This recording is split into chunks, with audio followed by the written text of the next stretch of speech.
레위기 24장 10절로 23절까지 함께 우리가 보도록 하겠습니다. 준비되셨습니까? 네. 10절로 레위기 24장 10절로 23절. 이스라엘 자손 중에 그의 어머니가 이스라엘 여인이요 그의 아버지는 애굽 사람인 어떤 사람이 나가서 한 이스라엘 사람과 진영 중에서 싸우다가 그 이스라엘 여인의 아들이 여호와의 이름을 모독하며 저주함으로 무리가 끌고 모세에게로 가니라. 그의 어머니의 이름은 슬로미시요 다한 지파 디브리의 딸이었더라. 그들이 그를 가두고 여호와의 명령을 기다리더니 여호와께서 모세에게 말씀하여 이르시되 그 저주한 사람을 진영 밖으로 끌어내어 그것을 들은 모든 사람이 그들의 손을 그 머리에 얹게 하고 온 회중이 돌로 그를 칠지니라. 너는 이스라엘 자손에게 말하여 이르라. 누구든지 그의 하나님을 저주하면 죄를 담당할 것이요 여호와의 이름을 모독하면 그를 반드시 죽일지니 온 회중이 돌로 그를 칠 것이니라. 거주민이든지 본토인이든지 여호와의 이름을 모독하면 그를 죽일지니라. 사람을 쳐 죽인 자는 반드시 죽일 것이요 짐승을 쳐 죽인 자는 짐승을 갚을 것이며 사람이 만일 그의 이웃에게 상해를 입혔으면 그가 행한 대로 그에게 행할 것이니 상처에는 상처로 눈에는 눈으로 이에는 이로 갚을지라. 남에게 상해를 입힌 그대로 그에게 그렇게 할 것이며 짐승을 죽인 자는 그것을 물어줄 것이요 사람을 죽인 자는 죽일지니 거류민에게든지 본토인에게든지 그 법을 동일하게 할 것은 나는 너희의 하나님 여호와임이니라. 모세가 이스라엘 자손에게 말하니 그들이 그 저주한 자를 진영 밖으로 끌어내어 돌로 쳤더라. 이스라엘 자손이 여호와께서 모세에게 명령하신 대로 행하였더라. 아멘. 아멘.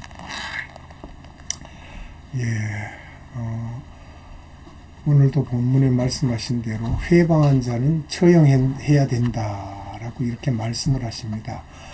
하나님을 저주한 자를 처형하면은 레위기 24장 10절로 23절에 기록되어 있습니다. 그 내용인즉슨 우리가 알게 되면은 이스라엘 사람인 어머니와 애국 사람인 아버지 사이에서 난 자식이 하나님을 저주했습니다. 모세가 하나님께 물어보았고 하나님의 응답은 즉시 응답하셨죠. 이러이러한 자는 죽여야 한다. 본토인이나 이방인이나 동일하다였습니다. 그래서 죽이는 것입니다. 돌에 맞아 죽은 일은 생각하면 참 처참합니다. 그 괴로움이 어떠했겠습니까? 그렇지만 성경의 기록에 의하면 안식일을 안 지켜서 죽은 사람이 한 사람이고 그게 민수기 25장 30절에 기록되어 있죠. 또 하나님을 저주해서 죽은 사람도 이 한 사람입니다. 그들이 뭐라 그럴까요? 아주 시범 케이스로 죽게 된 사람들이죠. 그 두 죽음에 대한 기록을 우리가 한번 이렇게 비교해 볼 그런 일이 있습니다. 그냥 넘어갈 것이 아니라 왜 어떻게 해서 죽었는지를 살펴보게 되면 레위기 1장에서 9장까지 이르러서는 제사와 제사장에 대해서 말씀을 하셨고 10장에는 회방한 제사장의 죽음이 있습니다. 또 11장과 23장에는 거룩한 백성에 대해서 말씀을 하셨고 24장에는 회방한 백성의 죽음이 있어요. 이렇게 둘. 그래서 10장 1절로 2절에는 다른 불을 들이다가 죽은 제사장의 이야기가 기록되어 있습니다. 누굽니까? 모세의 아들들이었죠. 레위의 아들들이었죠. 그들이 죽었습니다. 또 24장 10절로 23절에는 여호와를 회방한 사람이 죽은 이야기가 기록되어 있습니다. 이 두 사건은 하나님의 말씀에 대한 진지한 태도를 요구하는 그런 이야기죠. 훨씬 더 많은 사람이 원망하다 죽고 간음하다 죽었습니다. 돌에 맞아 죽는다고 하니까 굉장히 끔찍하지만 실제로 기록된 바에 의하면 고작 2사람만이 돌에 맞아 죽었습니다. 그러니까 원망과 불평으로 죽은 사람이 훨씬 많았다는 것이 의미심장한 말씀이에요. 신앙생활에서 원망과 불평은 치명적입니다.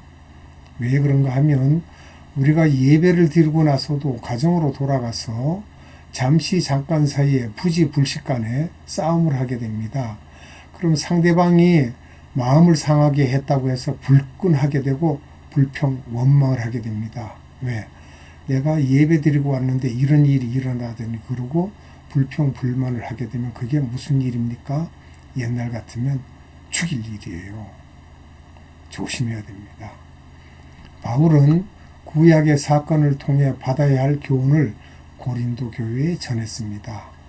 그것을 보게 되면 고린도전서 10장 8절로 10절에 기록이 되어 있어요. 그들 중에 어떤 사람들이 음행하다가 하루에 23,000명이 죽었나니 우리는 그들과 같이 음행하지 말자. 그들 가운데 어떤 사람들이 주를 시험하다가 뱀에게 멸망하였나니 우리는 그들과 같이 시험하지 말자. 그들 가운데 어떤 사람들이 원망하다가 멸망시키는 자에게 멸망하였나니 너희는 그들과 같이 원망하지 말라. 이렇게 기록되어 있습니다. 이와 같이 하나님의 말씀은 구약이나 신약이나 간에 하나님께서 하신 말씀을 우리가 지켜야 됩니다.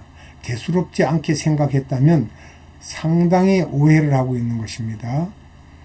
그래서 우리가 생각해 볼 것은 즉 우리 믿음의 정체성을 지켜야 됩니다. 그래서 여기에서 죽은 자들의 이야기도 나오려니와 우리가 한번 생각해 볼 문제들이 있습니다. 매일 등불을 관리하라는 것은 신약적 측면에서 보면 정체성을 지키라는 것입니다. 그리스도인이라는 것을 잊지 말아라. 열왕기 상하를 읽을 때 느밧의 아들 여로보암 왕의 죄가 반복되어서 나옵니다. 그 죄가 무엇일까요? 열왕기상 12장 28절로 33절에 말씀이 나옵니다. 한번 볼까요? 열왕기상 12장 28절로 33절에 이에 계획하고 두 금송아지를 만들고 무리에게 말하기를 너희가 다시는 예루살렘에 올라갈 것이 없도다. 이스라엘아, 이는 너희를 애굽 땅에서 인도하여 올린 너희의 신들이라 하고 하나는 베델에 두고 하나는 달에 둔지라. 이 일이 죄가 되었으니 이는 백성들이 단까지 가서 그 하나에게 경배함이더라. 그가 또 산당들을 짓고 레위 자손 아닌 보통 백성으로 제사장을 삼고 8째 달 곧 그 달 15째 날로 절기를 정하여 유다의 절기와 비슷하게 하고 제단에 올라가되 베델에서 그와 같이 행하여 그가 만든 송아지에게 제사를 드렸으며 그가 지은 산당의 제사장을 베델에서 세웠더라. 그가 자기 마음대로 정한 달 곧 8째 달 15째 날로 이스라엘 자손을 위하여 절기로 정하고 베델에 쌓은 제단에 올라가서 분향하였더라. 자, 제사장 아닌 사람들로 제사장을 세우고 또 하나님께서 정하신 날에 예배를 하지 않고 비슷하게 했다는 거예요. 그 일을 반복해서 했다는 겁니다. 이러면 하나님께 제사 드린 것이 아니라 누구를 섬겼습니까? 우상을 섬긴 거죠. 느밧의 아들 여로보암, 북왕국 1세죠. 여로보암의 죄는 첫째, 금송아지를 만들어서 단이란 말은 그 뜻이 심판의 구름입니다. 창세기 14장 14절에 기록되어 있습니다. 베델에 둔 것입니다. 단과 베델에 둔 것입니다. 단이나 베델은 역사적인 장소죠. 창세기 31장 13절에도 나오고요. 거기에 금송아지를 만들어 놓고 하나님께 예배하게 한 것입니다. 절기를 지키는 것, 예배를 드리는 것, 그 자체는 잘못이 아닙니다. 그런데 예배한다고 하고 절기에 제사 드린다고 하면서 하나님의 말씀대로 하는 것이 아니라 자기의 이득을 위해서 비슷하게 만든 것이 바로 예배의 타락입니다. 오늘날도 그러죠? 오늘날도 그렇게 하고 있습니다. 그러니까 이 문제들이 자기네 좋은 대로 예배를 드리는데 그게 아니죠. 예배는 하나님께 우리가 영과 진리로 예배할지니라고 하였고 하나님께 합당한 예배를 드리라고 하였습니다. 우리의 몸으로 예배할 때 합당하게 예배를 드려야지 그렇지 않는 예배를 드린다라고 하는 것은 이것은 형식적으로 하나님께 드리는 예배가 되는 것입니다. 둘째는 제사장은 원래 레위지파 아론의 자손 가운데서 뽑아야 하는데 돈을 갖다 주며 아무나 제사장이 될 수 있었습니다. 즉 성직의 타락이죠. 성질을 아무데나 지정해놓고 성직을 타락시키고 그 다음에 무엇입니까? 이렇게 되면 엉터리죠. 엉터리. 셋째는 절기를 바꾼 것입니다. 7월 15일이 아니라 한 달 뒤인 8월 15일로 지정한 것입니다. 7월 15일은 추수를 해야 하고 그러면서 절기를 준비해야 하는 시기입니다. 마치 추수가 다 끝나지 않았는데 일을 하지 못함으로 잘못하면 거두지 못한 곡식들이 비를 맞아 다 썩어 들어갈 수도 있는 것입니다. 한 달을 연기해버리면 추수를 끝내고 느긋하게 절기를 지킬 수 있는 것입니다. 백성들의 입장에서 보면 대단히 편한 것이죠. 하나님 중심에서 인간 중심의 종교로 타락한 것입니다. 왜? 인간이 편하기 위해서. 그래서는 안 됩니다. 결국 인간 중심의 종교를 만들어낸 것이 여로보암의 죄입니다. 그런데도 모든 형식은 하나님을 섬기는 형식과 똑같은 것입니다. 사람들이 속겠지요. 속을 수밖에 없습니다. 오늘날도 그렇습니다. 예배가 타락하고 성직이 타락하고 하나님을 기념하는 날이 타락해버린 것입니다. 이게 북왕국의 타락의 시작이었습니다. 오늘날도 성경에 기록되지 않는 날을 사람들이 제정하여서 사용하는 그런 절기들이 많이 있습니다. 이거 다 거짓말입니다. 위선입니다.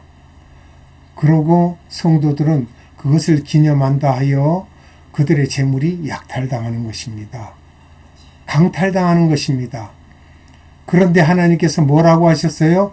내 백성들이 그것을 옳도다 했다라고 했어요. 그러지 마세요. 성경에 기록되지 않는 것은 절기가 아닙니다. 알 수도 없는 날짜들을 선택해서 절기라고 지키고 있습니다. 얼마나 많은 분들이 속고 있는지 모릅니다. 우리는 그런 것을 밝히 알아가야 하는 그러한 우리의 정체성을 바로 세워야 됩니다.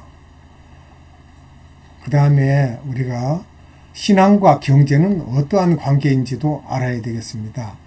신앙은 하나님과의 관계이지만 신앙생활은 하나님을 의지하는 삶입니다.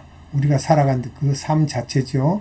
그 삶은 경제적으로, 정치적으로, 사회적으로, 문화적으로 드러나게 됩니다. 우리 삶에서 특히 오늘날에는 경제적인 요인이 대단히 큰 영향을 주고 있습니다. 요한 웨슬레가 이야기한 거죠. 지갑이 회개하지 않은 사람의 회개는 믿을 수 없다. 무슨 말입니까?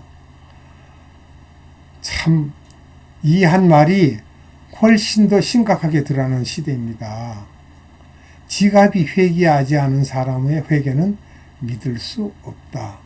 우리는 찬양하면서도 거짓말을 하고 있습니다.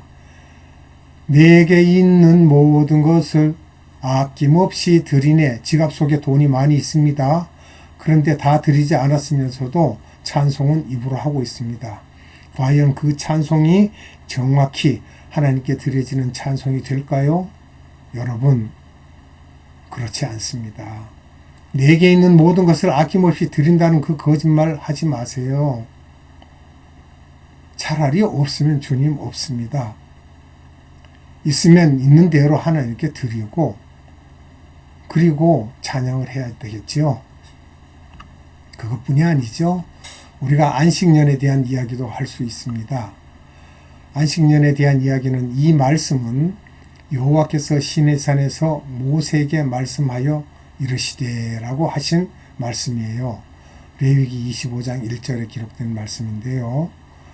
그것을 우리가 안식년과 희년은 이스라엘 온 공동체를 위해서 주신 정말 중요한 규례입니다. 그렇다 그래서 오늘날 안식일이 토요일이라고 토요일 지키라는 말은 아니에요. 이 말씀을 우리가 알고 지켜야 됩니다.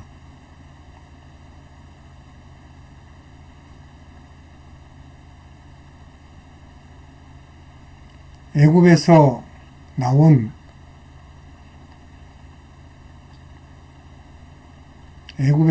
이스라엘 백성들이 광야에서 지날 때에 일종의 신앙훈련을 받았습니다. 신앙훈련의 핵심은 하나님만을 의지하는 것입니다.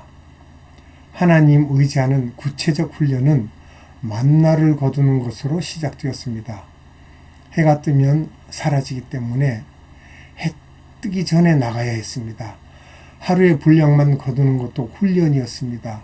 많이 거두어도 재어보면 똑같았습니다. 그 다음 훈련은 안식일 훈련이었습니다.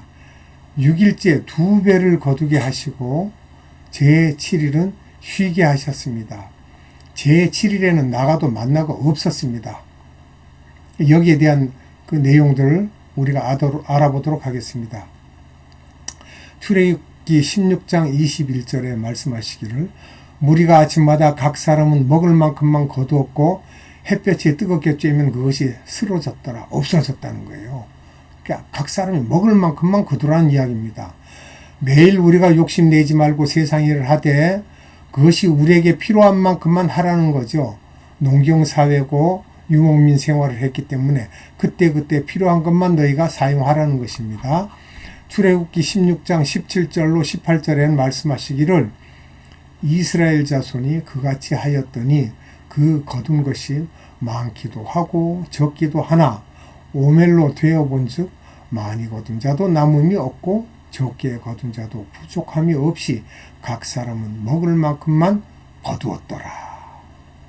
또 출애굽기 16장 29절에는 볼지어다 여호와가 너희에게 안식일을 주므로 여섯째 날에는 이틀 양식을 너희에게 주는 것이니 너희는 각 처소에 있고 일곱째 날에는 아무도 그의 처소에서 나오지 말지어다. 예, 안식일에는 안식을 지키라. 쉬라는 말씀이죠. 안식일 훈련을 광야에서 40년간 받으면서 안식년을 지키라는 명령을 받은 것입니다. 6일을 힘써 일하고 하루를 쉬는 것이 확장되어 6년간 심고 거두며 살다가 안식년은 한 해를 온전히 쉬게 하신 것입니다. 그러나 이스라엘은 안식년을 지키지 않았습니다. 그래서 바벨론 포로로 끌려가는 동안 토지가 안식하게 되었다고 말합니다. 여기에 대한 내용도 우리가 자세히 살펴보겠습니다. 광야에서 있었던 일이죠. 훈련을 광야에서 40년을 받으면서 거기에 신명기 8장 2절에 기록되어 있고 4절에 기록되어 있고 신명기에 쭉 기록되어 있습니다. 신명기 29장 5절에도 기록되어 있고 여호수아서 5장 6절에도 기록되어 있습니다. 그 대신 우리가 오늘 볼 것은 역대하 이 36장 21절에 왜 포로로 끌려가는 동안 토지가 안식하게 되었다고 말하시는지 그것을 우리가 알아야 됩니다. 함께 보도록 합니다. 역대하 36장 21절 이에 토지가 황폐하여 땅이 안식년을 누린같이 안식하여 70년을 지냈으니 여호와께서 에레미야의 입으로 하신 말씀이 이루어졌더라. 땅이 안식했다고 하셨습니다. 또 그 다음에는 희년에 대해서 우리가 알아가도록 하겠습니다. 그리고 7 안식년을 세어보면, 그리고 우리 접속사 그리고 이렇게 말씀드렸는데, 즉 아까 읽었던 70년에 대한 이야기가 연결되는 거죠. 그리고 7 안식년을 세어보면 49년이 되고, 그해 7월 10일에 나팔을 불어서 제50년을 거룩하게 하라고 하셨습니다. 희년입니다. 이것은 50년마다 그 50년이 되는 해가 희년입니다. 7번째 안식년을 지키고 그 다음 해도 다시 안식년처럼 지키게 됩니다. 이것은 레위기에 분명하게 기록되어 있는 내용들입니다. 희년에는 모두 자기의 기업으로 돌아가야 합니다. 쉬라는 거죠. 땅을 쉬게 하고, 레위기 25장 13절에 기록되어 있죠. 그 기업은 여호수아 때에 각 지파별로 나누어진 것입니다. 땅을 분배해서 나누어졌죠. 또 그 다음에는 자기 기업으로 돌아가려면 기업의 땅을 팔았던 것을 도로 받을 수 있어야 합니다. 다 원위치 시킨다는 이야기가 되겠습니다. 그리고 여기에 토지를 영원히 팔 수 없다는 점이 중요합니다. 50년 되면 그 주인에게로 돌려줘야 한다는 것이요. 토지의 사용권을 팔게 되는 것이고, 토지 가치는 소출량에 따라 정해지므로 속이지 말라는 것입니다. 이 내용들은 레위기 25장 14절로 17절에 기록되어 있습니다. 그 다음에는 이 법을 실제로 지키는 것은 상당히 어려운 일이었습니다. 그래서 하나님께서 말씀하시기를, 레위기 25장 18절에 기록되어 있죠. 내 법도를 행하며 내 규례를 지켜 행하라. 그리하면 너희가 그 땅에 안전히 거한다. 라고 이렇게 강조하셨어요. 또 희년을 자기가 희년을 지키기 어려운 이유는, 첫째, 제7년에 파종하지 못하는데 그 다음 해에 희년에도 또 파종하지 못하기 때문에 먹을 것이 있을지 염려가 되기 때문입니다. 그래서 안 지켰죠. 이에 대해 하나님께서는 제6년에 복을 내려 3년을 쓰기에 충분한 소출을 주시겠다고 하셨어요. 레위기 25장 18절로 22절에 기록이 분명히 되어 있는데도 그것을 3년을 어떻게 살까 걱정이 되어서 지키지 못했던 거죠. 사람의 생각입니다. 그러나 하나님께서는 너희가 내 말대로 하면 3년 쓰기에 충분한 소출을 주시겠다고 말씀하셨어요.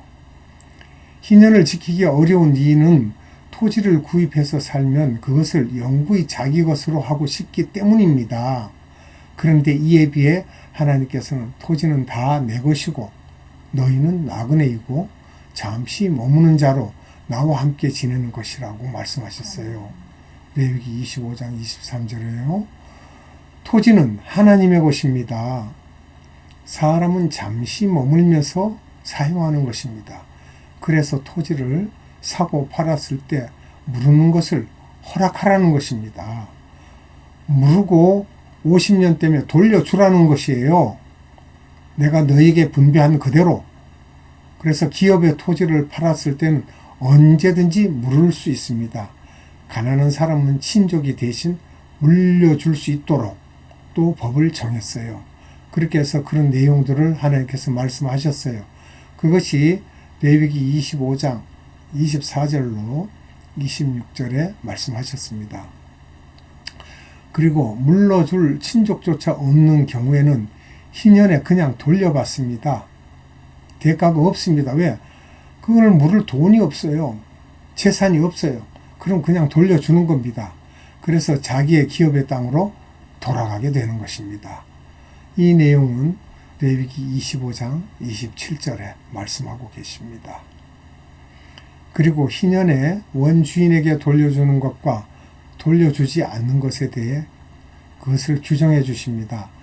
성벽 있는 성내의 가옥은 1년 안에는 물을 수 있지만 그 기간이 지나면 산자의 소유로 확정됩니다. 이것은 도시 생활은 꼭 해야 하는 것이 아니라 선택할 수 있는 것이기 때문입니다. 이런 내용도 있죠. 레위기 25장 28절로 31절 말씀입니다. 또 레위기 25장 32절로 34절에는 레위 사람은 성벽 있는 성내의 가옥이라도 언제든지 물을 수 있고, 물으지 못하면 희년에 돌려받습니다. 레위 사람은 이스라엘 백성들을 하나님의 말씀으로 가르쳐야 하기 때문입니다. 딴 데 갈 수가 없죠. 하나님의 일만 해야 되기 때문에 그렇습니다. 기업된 토지를 매매할 정도로 어렵게 되는 동족은 도와주어야 합니다. 그것이 희년이 되어 토지를 돌려줘야 하는 일이 생기지 않도록 예방하는 일입니다. 특히 동족에게 이자를 받고 생활비나 식량을 빌려주는 일은 금지되었습니다. 거저 주라. 레위기 25장 35절로 38절에 말씀하셨고, 또 만일 동족이 매매할 기업도 없어서 자기 몸을 파는 것밖에는 살 길이 없게 된다면 그를 노예로 부리지 말고 품꾼으로 대우하라고 하셨습니다. 그러니까 우리가 오늘날 일당제 일을 간다거나 우리가 쉽게 말하는 품을 받고 가는 일들과 같이 노동을 제공하는 품꾼을 엄하게 부리는 것은 하나님을 경외하는 것이 아닙니다. 만일 노예가 필요하다면 이방인 중에서 구하라고 하셨습니다. 이것으로 노예 제도가 결코 정당화될 수 있는 것은 아닙니다. 당시 정책적 문화적 상황에서 허락하시는 것이요. 그래서 노예 제도가 생겼던 것입니다. 더 나쁜 상황에 대해서도 말씀하시는데, 동족이 이방인에게 팔리는 경우에 그를 속량하라는 것입니다. 팔려가지 않도록 너희가 속량해줘라. 형제가 속량하고 형제가 못하면 삼촌이나 사촌이, 친족들이죠. 아니면 근족이 가까운 일가 친척들이라도 속량하라고 하셨습니다. 자기 스스로 재물을 모아서 속량할 수도 있지만 없었을 때는 일가 친척들, 근족들이 해야 된다는 거고, 속량하는 비용은 희년을 기준으로 계산합니다. 만일에 속량되지 못하면 희년에 가서 자유하게 됩니다. 그래도 속량해줘라, 풀어줘라.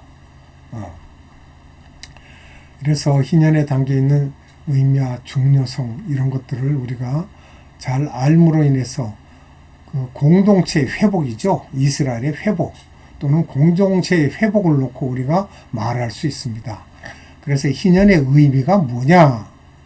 하나님께서 이스라엘을 종되었던 땅 애굽에서 해방하신 이유는 이제는 종노릇하지 말도록 하기 위한 것일 뿐 아니라 동족도 종 삼지 않게 하기 위해서입니다. 희년은 하나님의 백성이 자유민으로서 지속해서 살게 하시는 근본적인 경제제도입니다. 경제제도예요. 그 당시로는. 그러나 정치적인 노예 제도가 없다고 해서 경제적으로 어려워지면 사실상의 자유를 잃게 됩니다. 하나님께서 말씀하신 내용을 한번 볼까요? 출애굽기 21장 1절로 2절에 말씀하신 거예요. 내가 백성 앞에 세울 규례는 이러하니라. 내가 히브리 종을 사면 그는 6해 동안 섬길 것이요 7째 해에는 몸값을 물지 않고 나가 자유인이 될 것이며 라고 했어요. 10계명이 주어진 다음에 나오는 법규의 첫 번째가 노예 해방입니다. 해방해줘라. 그래서 백성 앞에 세울 법규는 이러하니라 라고 세워주셨어요. 이스라엘 백성이 애굽의 노예 상태에서 벗어났기 때문에 히브리 종을 자유하게 해주라는 것입니다. 너희 동족이지 않느냐. 이방인이 아니다. 그러니까 자유롭게 해줘라. 구원의 사건은 어떤 자격이나 조건 없이 은혜로 일어나지만 구원받고 난 신자의 삶은 빚진 자입니다. 우리가. 하나님께 빚졌죠. 하나님에게 우리가 먼저 줘서 하나님이 우리에게 갚으실 일이 있습니까? 하나님은 항상 먼저 주십니다. 그래서 우리는 빚진 자들이에요. 그래서 빚진 자의 삶은 하나님의 은혜의 통로로 살아야 하는 것을 보여준 그런 내용이죠. 노예에서 해방되었으니 노예를 해방하라는 거예요. 너희 민족 자체를, 너희 동족 자체를 내가 해방시켰으니까 너희도 해방시켜줘라. 왜 너희 동족을 노예로 삼고 붙잡고 있느냐? 풀어줘라. 그래서 너희가 서로 사랑하고 살아라. 이런 내용이죠. 공동체의 회복입니다. 서로 사랑한다는 자체가. 경제적으로 자립하려면 기본적으로 살아갈 집이 있어야 하고 직장이 있어야 합니다. 그 경제의 근본이 되는 것이 무엇일까요? 그 옛날에는 토지입니다. 토지. 토지가 없으면 살아갈 터전이 없는 것이므로 기업을 분배하고 유지하게 하신 것입니다.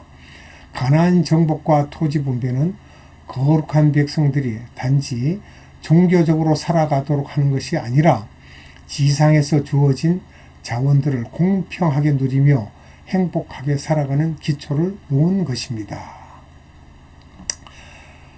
진정한 우리가 희년 정신이 무엇인지 이제까지 이야기하였습니다. 그런데 그 제도를 지키는 것은 바로 하나님을 경외하고 이웃을 사랑하는 마음인 것이죠. 동족의 어려움을 나의 어려움으로 여기고 이웃의 고통을 함께 지는 마음이 바로 희년을 지키는 근본 정신입니다. 이것을 우리에게 알려주시기 위해서 희년에 대한 말씀을 하셨던 거죠.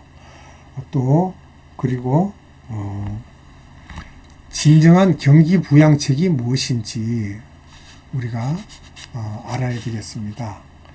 노예 생활하던 이스라엘 백성이 가나안에 들어가면 제비 뽑아 기업을 나누어 받게 되는데 시간이 지나면서 여러 격차가 생기게 되고 강자가 약자를 압제하는 일뿐 아니라 도저히 헤어날 수 없는 비참한 지경에 빠지는 사람이 생기기도 합니다. 거룩하게 살아감에도 불구하고 어떤 사람은 자연재해나 갑작스러운 가족의 질병, 죽음, 실수로 인해 겪게 되는 어려움으로 기업된 토지를 팔지 않을 수 없는 경우가 생깁니다. 우리가 그 예로 엘리멜렉과 나오미가 그런 경우였습니다. 룻기서 1장 1절로 5절에 기록되어 있죠. 그것을 우리가 알 수 있습니다. 가난과 부유로 인한 갈등은 공동체 화합을 해치는 요소가 됩니다. 그런 경제적인 문제의 근본적인 해결책이 주어지는데 그것은 어떻게 해야 되느냐? 부채를 탕감하는 것과 노예를 해방하는 것, 그리고 팔았던 토지를 원주인에게 되돌려주는 것입니다. 이것은 현대 국가들이 해결 못하는 경제 문제의 근본 처방입니다. 그런데 이것을 하질 못하죠. 지금 현대에 이르러서는. 그런데 성경은 이렇게 기록하고 있습니다. 기가 막힌 기록들이 있습니다. 레위기 25장 23절로 28절에 기록된 말씀을 보도록 하겠습니다. 토지를 영구히 팔지 말 것은 토지는 다 내 것임이라. 너희는 거류민이요 동거하는 자로서 나와 함께 있느니라. 너희 기업의 온 땅에서 그 토지 무르기를 허락할지니 만일 내 형제가 가난하여 그의 기업 중에서 얼마를 팔았으면 그에게 가까운 기업 물을 자가 와서 그의 형제가 판 것을 물을 것이요 만일 그것을 물을 사람이 없고 자기가 부유하게 되어 물을 힘이 있으면 그 판 해를 계수하여 그 남은 값을 산자에게 주고 자기의 소유지로 돌릴 것이니라. 그러나 자기가 물을 힘이 없으면 그 판 것이 희년에 이르러까지 산자의 손에 있다가 희년에 이르러 돌아올지니라. 그러나 자기가 물을 힘이 없으면 그 판 것이 희년에 이르기까지 산자의 손에 있다가 희년에 돌아올지니라라고 말씀하셨습니다. 그것이 곧 그의 기업으로 돌아갈 것이라고 말씀하셨어요. 그러니까 우리가 잘하고 못하고를 떠나서 자기가 물을 수 있으면 물고 물을 수 없으면 그 일가 친족들이 그 물으라고 하신 거예요. 그런데 만약 그러지 못하면 희년이 되면 결국은 아무것도 가진 것도 없어도 돌려받게 된다. 그 말씀입니다. 그래서 하나님은 모든 사람이 토지를 사용할 수 있게 되기를 원하십니다. 토지가 없는 사람은 노예나 별 다를 바 없는 존재인 것입니다. 이러한 성경적 토지법을 현대 사회에 적용하자면 매년 토지 임대료를 세금의 형태로 정부에 납부하는 것입니다. 지주들에게는 이러한 제도가 실행될 경우 유리한 것은 그들의 토지를 건설적으로 사용하도록 압력받게 되어 더 많은 일자리를 창출하게 될 것이기 때문입니다. 현대에도 적용할 수 있는 일인데 지금은 네 것 내 것 이미 이렇게 작정하고 가지고 있기 때문에 그것을 사용할 수가 없어요. 이미 하나님의 그 법규에서 멀어졌습니다. 그래서 다음 시간에는 순종과 헌신에 대해서 말씀을 드리기로 하고 오늘은 말씀을 맺겠습니다. 기도하겠습니다. 참 사랑이신 하나님, 오늘 하나님께서 우리에게 주신 토지법에 대한 경제적인 문제나 hin년에 대한 문제를 말씀을 선포하였습니다. 이 말씀이 듣는 자들의 귀에 들려서 참된 양심의 가치를 느낄 수 있게 하시고 하나님께 바로 설 수 있는 복이 되도록 은혜 베풀어 주시옵소서. 수호자는 아무것도 알 수 없사오나 하나님께서만 아버지의 말씀이 선포되어질 때마다 그 말씀이 듣는 자들의 마음에 역사하여서 하나님을 경외하는 귀한 사람들의 귀에 들리도록 은혜 위에 은혜를 더하여 주시옵소서.